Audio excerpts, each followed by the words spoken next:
Just one more place to take you then on our Nagoya 2021 journey.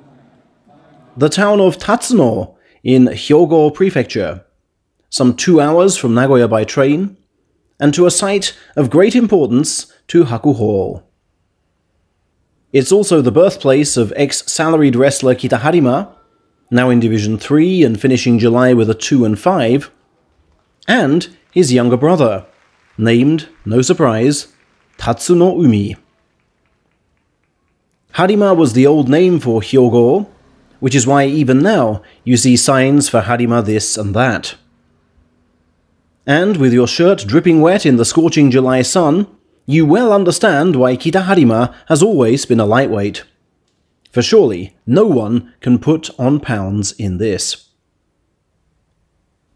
There's an extra heat island effect from the rows of tiles on traditional buildings, which becomes so hot to touch that despite the presence of all these trees, the air mainly smells of overheating clay. Anyway, the reason Hakuho came here last year was to visit the burial site of Nominosukune, the fighter credited with winning the first ever sumo bout.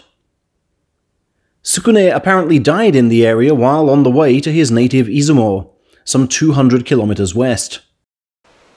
Resolved to honor their local hero, scores of Izumo natives trekked to the place of his death to help form a human chain to pass heavy stones from the Ibo River all the way to the top of a nearby hill for building a fitting burial mound. The sight of huge crowds standing in the fields inspired someone to name the area Field Where People Stand, Tatsuno. The Tatsu was later changed to the present spelling with the kanji for dragon, the ryu of Asashoryu, but local train stations are spelt with the ryu of Ryuden and Kakuryu. Perhaps these people are just really indecisive, save for when it comes to transporting heavy stones. First up these slopes, later to welcome Tatsuno Castle, then through these wooded hills. At the start of your hike, you find theirs to be an awesome feat.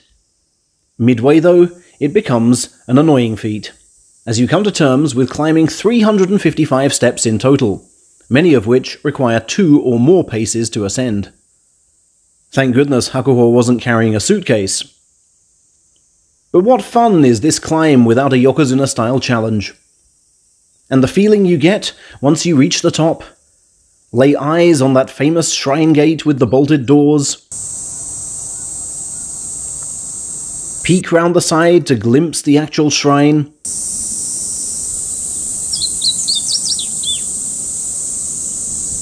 Then turn outwards to the sweeping view of everything you just passed through, is one of awesome freedom from the troubles of the world.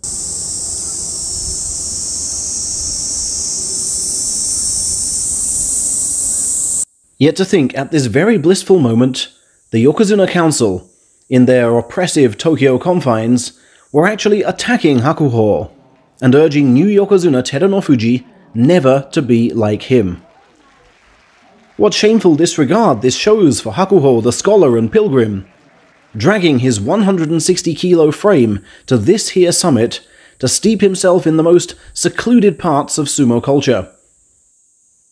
Then feel inspired to teach the kids about it. How much more of his devotion is the council keen to overlook? The short YouTube clips of Hakuho praying here can never do the event justice. You simply have to come and tread the path he trod, right from the Ibo River and soaking up all archaic streets in between, to feel the significance of Nominosukune Shrine from head to toe.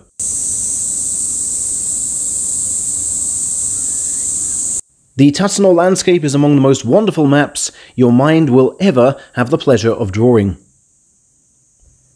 And, as Hakuho avows, it's a pleasure that sumo has the power to give. I'm so thankful to sumo for guiding me through Japan.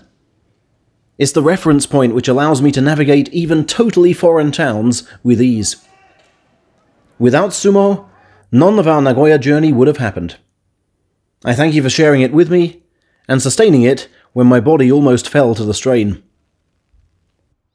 So constant was the need to film and write that I can remember little of what I posted. Hence, I especially look forward to reliving Nagoya with you in the weeks ahead. I hope sumo seems more lifelike because of these posts. We may have reached this journey's end, but the mission to transform YouTube sumo goes on. And with so much of Japan thrown into our eyes at the Nagoya finish, we cannot help but look ardently for where to go next.